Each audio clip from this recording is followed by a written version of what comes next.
Alrighty, so for the next phase, we're going to talk about sequencing for a photo book.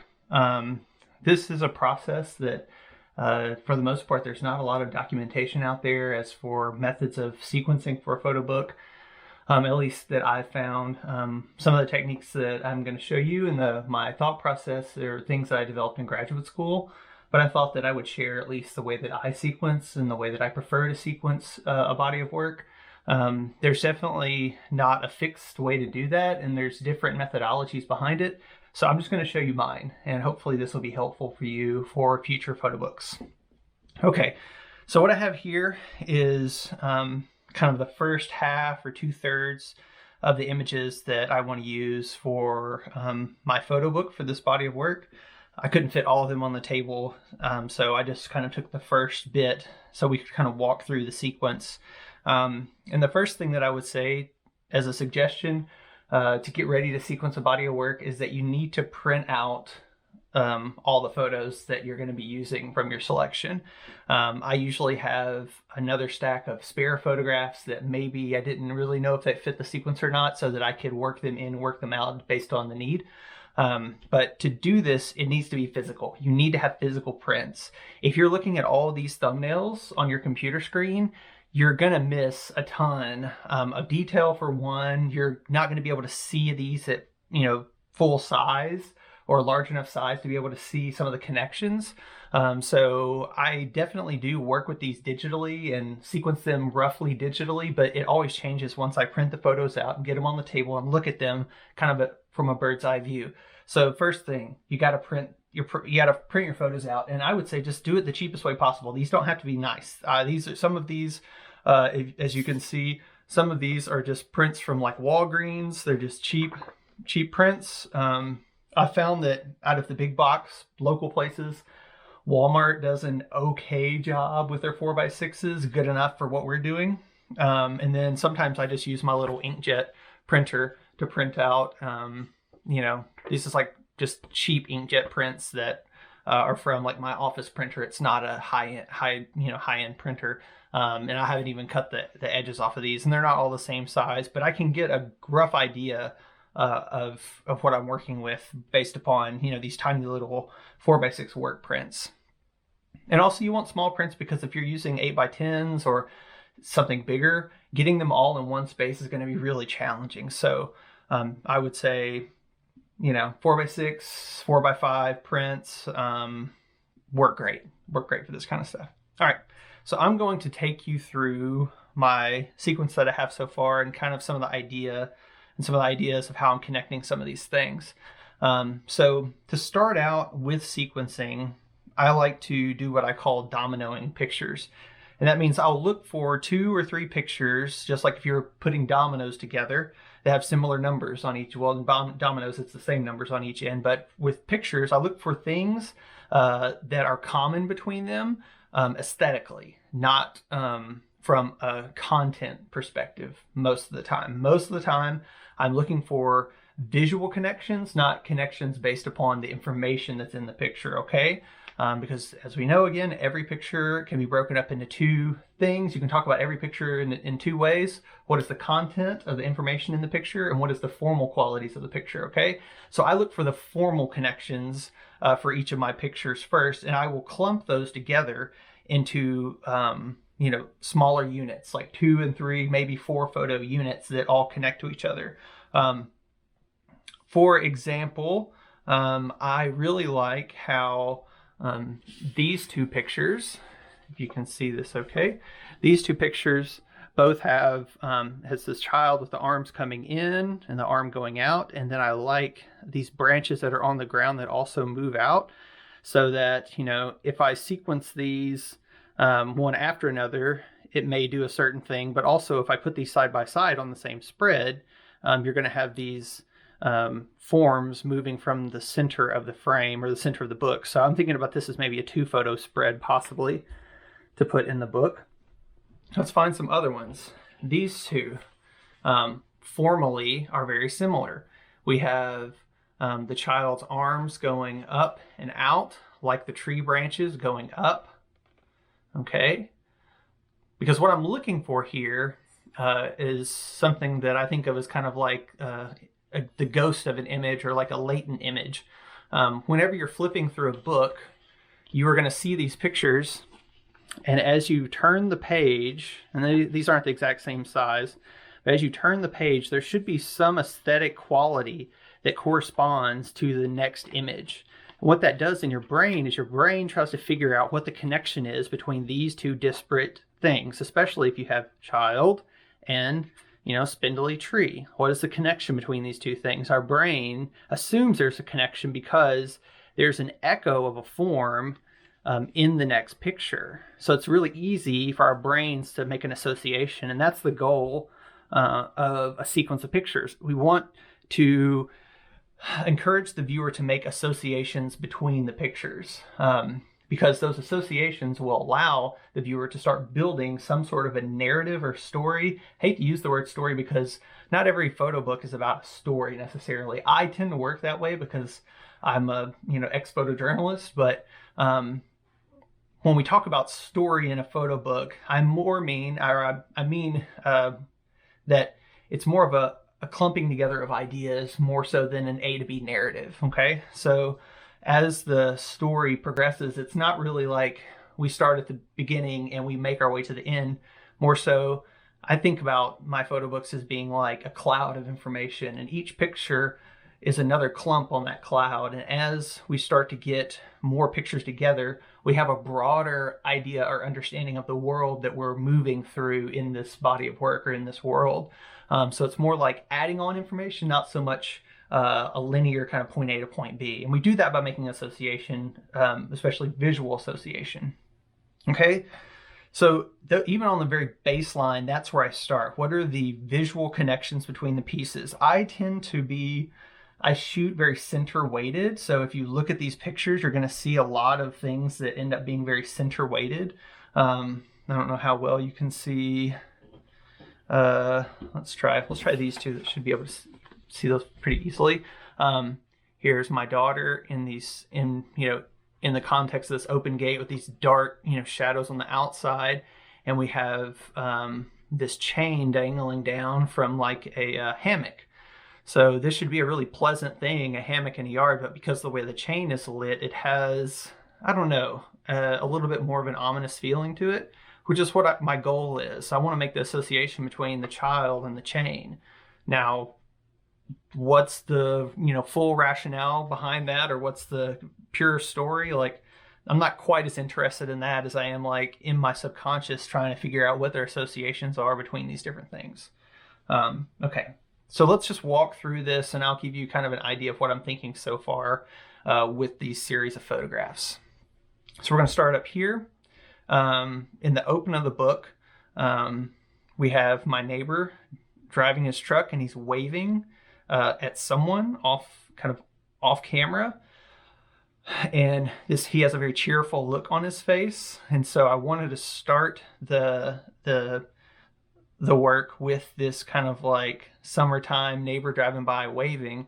But then once we get to the second picture, the kid isn't as happy. It almost looks like by the time we get to the next picture, he's waving at this kid and the kid's mom.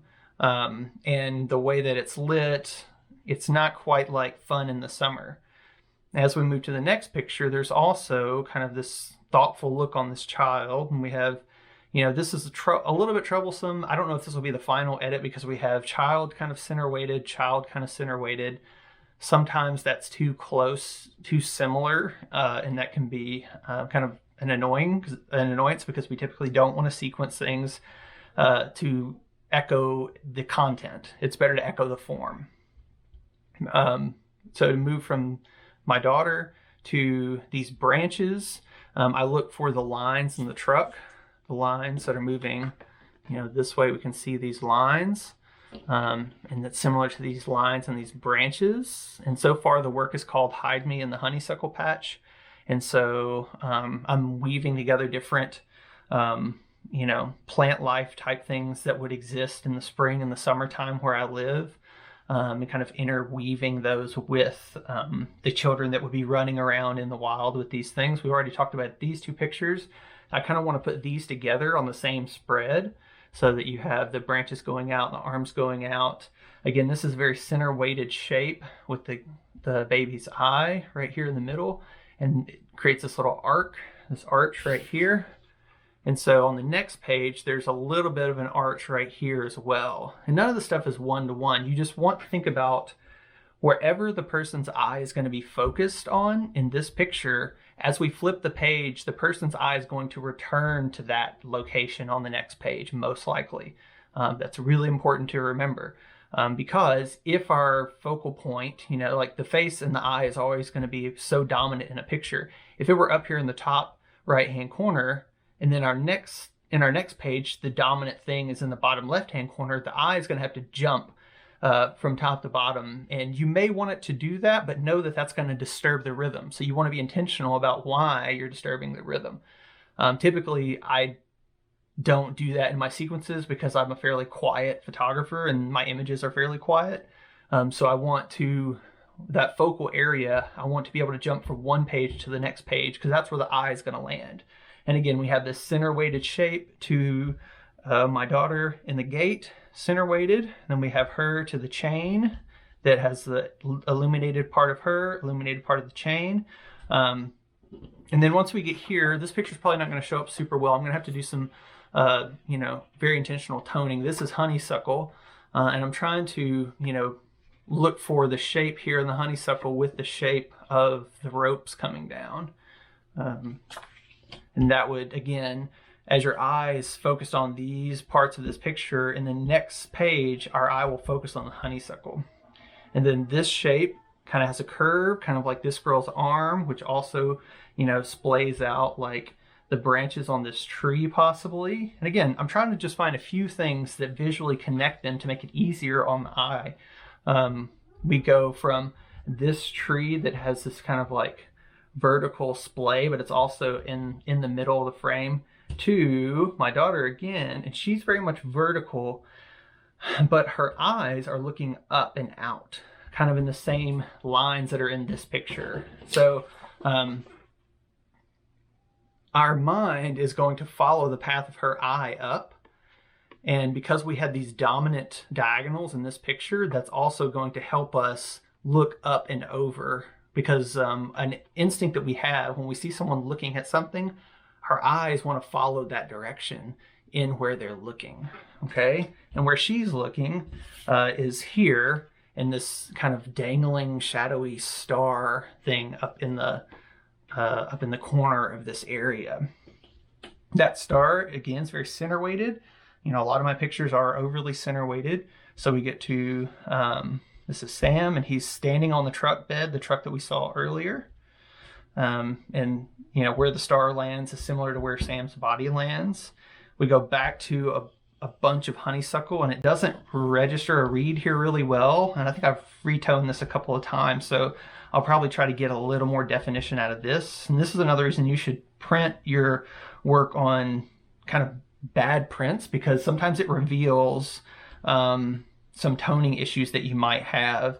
If it's totally lost in these bad prints, it may not be that apparent in really good prints necessarily. So it just gives you some physical context, because when you print something out, there's no backlight. So if you see it on your screen, everything may look great, but ink to paper will make a difference. And so this may be a little thing I'll revisit to see if that picture is going to work out. Again, we have a strong vertical, you'll see this in a lot of these pictures, strong middle vertical form, strong middle vertical form, strong middle vertical form, with these flowers making this little arc down here. And on this picture, the arc are these kind of like this spiky, I forget what this plant's called, but if you've ever fallen into one, you know that it doesn't feel great. So as the forms are similar, the arc of these flowers and the arc of these kind of like pointy leaves, our brain is also reconciling soft flowers, pointy leaves. There's a difference there once we put those together. And all these shapes in here, again, like this flow of this lines down on her, I'm going to follow that to these. You may not be able to see this very well, but this is also like a vine that moves down onto these, you know, this fence right here. And I believe I have another photo that's supposed to go in here that's another fence picture, but maybe it didn't make it to this particular edit. And sometimes I'll save several different sequences on my computer just to have a reference, or I'll take a picture of this, and it may change. It's going to change a lot of times. This is just where I am right now. Okay, so we're going to move from this kind of strong vertical dominant to this picture of the grilling out. And again, we have kind of a strong dominant, but our eye is going to move over to here. This is Sam again over here with this shadow and the light of his face.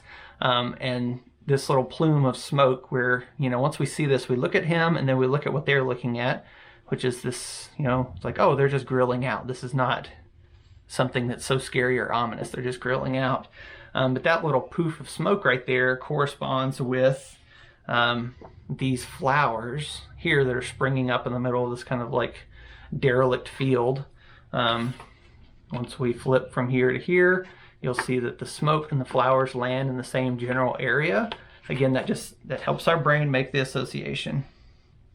Now, the last few pictures I've been working around, and I'm not totally sure that they work. With the flowers and with Sam jumping down, I don't know that this works. I might end up cutting this, or I might end up spacing some of this stuff out. But I did like how these two pictures go together with him jumping down like this, and then there being this, and this may be hard to see, this almost pit, almost like a grave or something being dug out here in this field. It looks like a small grave, and this is a little morose, but it's like him jumping down, and the image on the next page where he would land is in this grave type space. And that's, again, a little morose, but that's part of the thought of this project, is like, when does something that's so pure and fun end up being something that would cause a lot of pain and suffering or even death? So we have this hole, and that's similar to almost the same area as this cutout in these vines with this like weird tower or this weird concrete post. And the concrete post lands right where we are with the baby. And the baby is illuminated brightly, more so than anyone else in the picture. So we focus on this expression here. And so after that, we go on to several more pictures. This part of the edit I'm still working on a bit, but it's hard to know when this is done. But once I get to a pretty good place on my sequence, what I like to do is take the sequence, or even like edit together a quick PDF of kind of generally not how the layout is, but if I have two pictures that are like this, I'll make sure they're together on a spread. If there's individual single pictures, I make sure they're by themselves on a spread, and then I'll send that to somebody that I know and somebody that I trust to look at. I have a friend that's a great editor, that she's always been really, really helpful whenever I'm working on projects. Sometimes I'll send her an edit.